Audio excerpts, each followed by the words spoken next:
Welcome to the 255, where we make business easy. If you ever felt overwhelmed by the complexity of running your business or unsure about the right steps to grow profitably, then you're in the right place. I'm Arnold Shields, and I specialize in breaking down complex business challenges into simple, actionable steps that anyone can understand and implement. In this podcast series, we'll talk about a powerful framework I've developed called the 255. It's about two fundamentals, 5 multipliers, and 5 foundation stones that form the blueprint for building a thriving and sustainable business. Whether you're just starting out or running an established company, this framework gives you the tools to make smarter decisions, increase profitability, and unlock the full potential of your business. Why listen to the 255? Because running a business shouldn't feel overwhelming. My mission is to make even the most complicated aspects of business easy to grasp and practical to apply. From understanding cash flow to leveraging the growth multipliers, I'll share strategies and insights to help you take control of your business and build long-term value. In the last couple of episodes, we talked about cash flow and risks, which are the two fundamentals of a business. Cash flow and risk need to be considered and form part of every business decision you make. And what we're going to do now is kind of build on that a bit more, because there are a number of layers to the 255 framework. And we're going to build into the 5 multipliers of the 255. The 5 multipliers are leads, conversion rate, average dollar sale, contribution margin, and the valuation multiple. So we have 5 multipliers. Leads, someone to sell to. Conversion rate, the offer. Average dollar sale, the price. Contribution margin, the profit rate. And the valuation multiple, which is the value of your business. If we increase one of these, we get to grow linear in a straight line. Increase more than one and we create exponential growth. As discussed in the first episode, we don't have to find massive increases in leads, conversion rate, average dollar sale to create extraordinary increases. We just need to have small increases applied consistently. We just need to increase our leads by a few percent a month. A new video, a PPC campaign, an ebook, an extra email that we send out, new products that we develop. In fact, small increases are often better because the business can adapt to the changes rather than a one-off massive boost that almost breaks the business in terms of time, staff, and inventory, in particular cash flow. So what are leads? Well, leads are essentially people that you can present an offer to, potential customers, in order to make a sale. You need someone to be able to present your offer to, and that's what leads represent. And how we measure leads will vary depending on your business. A lawyer's definition of a lead differ from someone running an e-commerce store or a plumber or a retail shop. How we measure leads will also depend on how long your sales conversion cycle is. Service providers are going to have generally longer conversion cycles. People need to know more before they're willing to sign up or pay for it. Expensive products or complicated products are going to need longer conversion cycles because of the need for education. E-commerce products generally have very short conversion cycles. The sales conversion cycle for a product on an Amazon store is probably in the minutes or even seconds. The key with leads is to be able to present an offer to them. However, not all leads are created equal. If you count leads too early in the stage, when they're not ready to buy, they're not really effective leads. When we ran a giveaway once to develop an email list, the problem was it worked really well in the first instance, but then the giveaway ended up on a Facebook group for giveaways and contests. So we ended up with thousands of people who entered our contest, but they're not really effective leads because they're never going to buy our product. They just want to win free stuff with their contest email. So how do we measure leads? Well, it's going to be different for each business and industry. An e-commerce business or an Amazon business, whether it's a purchase that's going to happen online instantly, then it's going to be sessions or unique users. For lawyers, it might be meetings or a sales meeting or an inquiry that calls for new work. It could be the size of your email list or the growth in the size of your email list. In order for it to be a lead, you need to be able to provide them with an offer that they can accept. It might be an add to cart button on a website, a phone call, or a face-to-face meeting.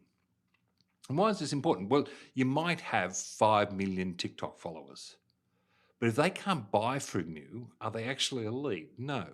They're going to go into your leads funnel, and I'm going to circle back to that. Why many businesses fail or don't really perform is lack of leads. Lack of leads is the most common problem that we see in most small businesses. Many small businesses have no lead generation strategy or process for finding, developing, and nurturing new potential customers. And I'll give you some signs of a lead generation problem. Often they'll take every single job that comes their way because they can't afford to let any go.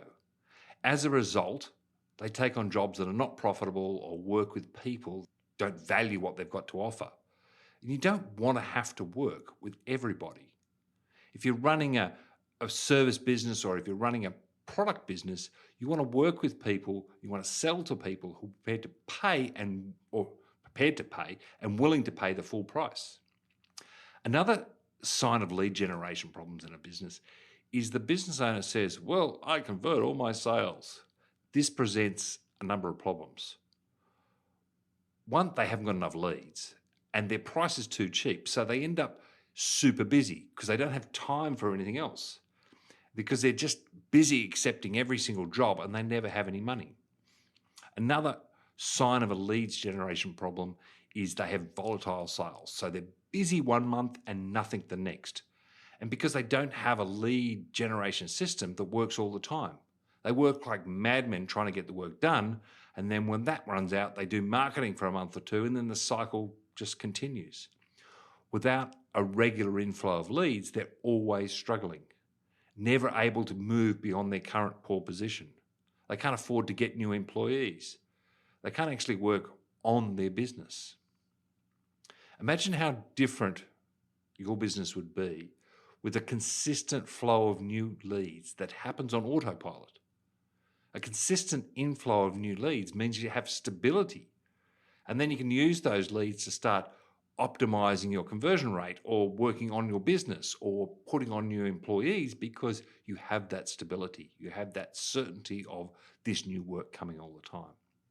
So let's talk about leads in an e-commerce business like Amazon. If you sell on an Amazon marketplace, leads are really easy to measure. Amazon's got a report, and business reports, which will show you sessions for all your products, as well as for each product. So we can talk about how we can increase the sessions in an Amazon business. Well, simple ways you can launch a new product. Launching new products on Amazon automatically increases the number of leads because we're measuring leads by sessions. So if we want to increase sessions, we can launch a new product. There's a cash flow cost in terms of new inventory and a risk that it doesn't sell. But launching new products will increase your leads because each product's coming from the search results and each product has a buy box or a buy add to cart button. Or we can just increase advertising.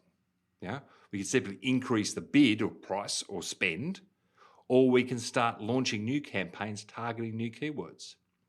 The cost of PPC will affect your contribution margin if it's greater or less effectively than your tacos on the rest of your products. So you've got to consider that. Or you could run external traffic to Amazon, from social media or from Google advertising for your own website, email list or website. The benefit there is you can get a 10% attribution bonus discount along the way. So you're effectively increasing your leads multiplier and increasing your contribution margin multiplier. So you can also increase leads by ranking better for more keywords. In an Amazon business, that process of continually optimizing your listings will generally lead to greater leads. It's something that a lot of people don't do, is continually optimize their listings. So how do you measure leads and define leads in a service business? Well, depends on your business and your industry and how long that sales conversion process is. So a pest controller or emergency plumber or electrician will measure leads by how many inquiries they get, by phone or email or by website forms. There needs to be an upstream effort to collect their emails and phone numbers so that you continue marketing to them in the future to bring those customers back to buying again, but also so you have another chance at selling to those you didn't convert in the first time. Yeah, you spend all that time getting the lead. Okay, we've got to make sure we have the best opportunity to get them to a sale. And it may not be today, it could be a month or 6 months or a year's time. Now, lawyers, accountants, consultants will measure leads on how many meetings or inquiries they have each month or week. The sales cycles are longer, and as a result, they need to have a sales funnel that educates and builds trust and moves them forwards to a point where they can make an offer, which is a meeting or an email, phone call. In a service business with a longer sales cycle, you're going to be measuring website visitors, but these visitors often fall into the category of opportunities or marketing qualified leads. To move them further along the funnel, towards the point where we're getting them to buy, we need to bring them in at the top, ensuring they've discovered you and engaged with your content. And think about it, they might have found you through a Google search or clicked on an ad or watched a video on YouTube, but they might not be ready to buy. So the question is, how do we increase leads on a service business? Well, something we've been doing a long time is publishing blog posts, since 2009 or before, to establish expertise and attract organic traffic. Those blog posts deliver traffic to us and new leads all the time. Even articles that we've written in 2009 still deliver traffic to us, still deliver us with new prospects.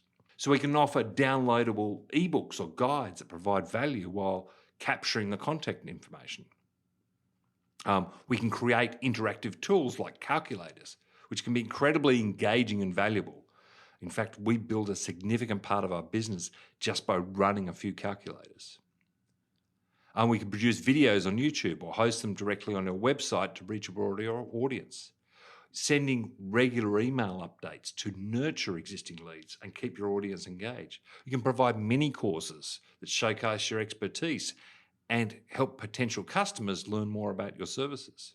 So you've got to think about how we move those leads through the funnel.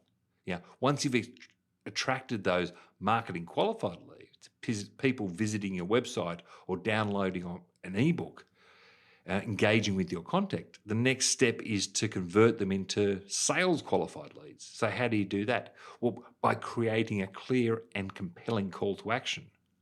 Could be something as simple as call us or book a meeting, or any step that gives you the opportunity to present them with an offer.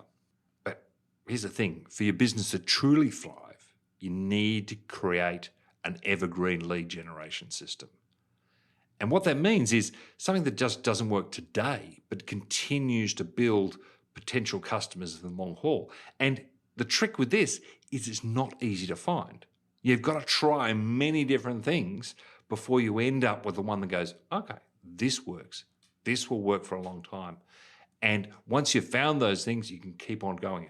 The trick is you've got to try so many different things before you get that one that just works long term. You don't really know exactly what it's going to be before you start. Ideally, it's sustainable, cost-effective approach, something that doesn't rely on paid ads, but still leverages lasting organic methods. So how do you create this kind of strategy? Let's break it down. Building evergreen lead generation through content engagement. And one of the first steps in this evergreen lead generation is creating high quality content. Content is king.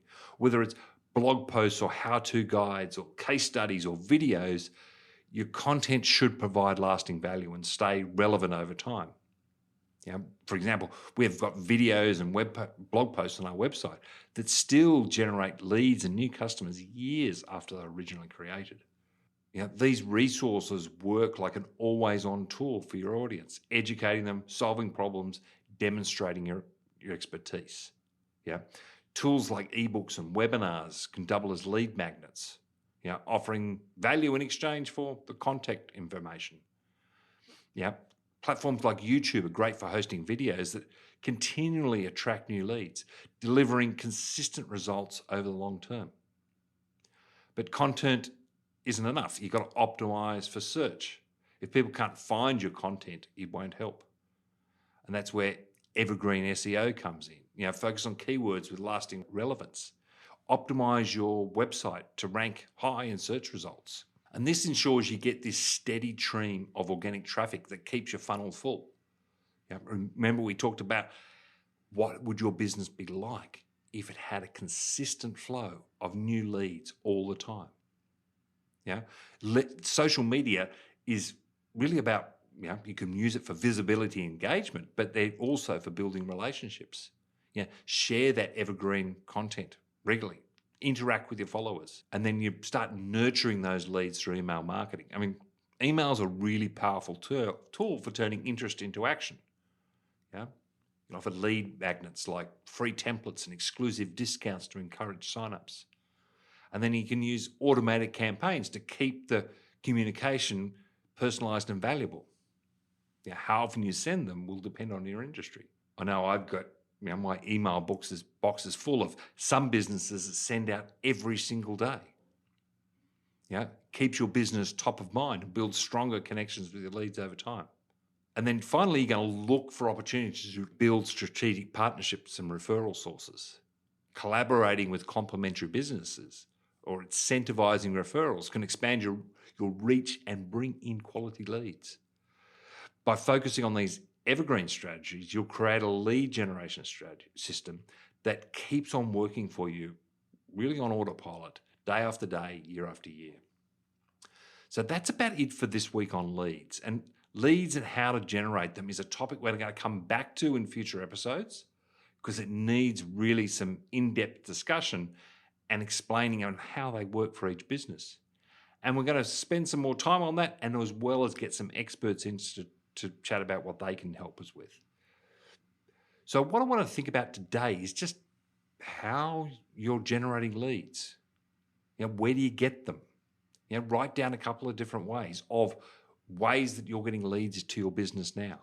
And then write down 15 different ways you can generate more leads or sessions or traffic, depending on your business, and then order those in terms of cost and time. Some of them are really going to be quite easy to do and put in place. And others are going to be more difficult and take more time and be far more expensive. But it's also about just creating systems for the leads we're looking at. Remember, we're not looking for anything massive. We're looking for small increases in leads. If we look at people who have got like 1 million views a month on YouTube, it's not because they've got one particular video out there. In most cases, they've got hundreds of videos, all contributing a little bit. So that's what we need to think about today is if we do a blog a month or a video a month, how's that going to work? And it basically builds up over time. We've got blog posts since 2009, and they don't contribute massive numbers, but combined, they generate quite a lot of traffic. So that's what we're going to think about today. Key takeaway is where do you get your leads from? And some ideas about how we can develop more. How would we measure those leads? And in the next episode, we're going to be talking about conversion rate and effectively putting another layer onto this 255 framework. If you've enjoyed today's episode, make sure to subscribe on Shopify or Apple Podcast or YouTube so you don't miss out on upcoming episodes. If you've got any questions or topics you'd like me to cover, reach out to me on LinkedIn, Arnold Shields. I'd love to hear from you. Include your questions on future discussions and episodes. Once again, I'm Arnold Shields. This is the 255. Thanks for listening and see you next time.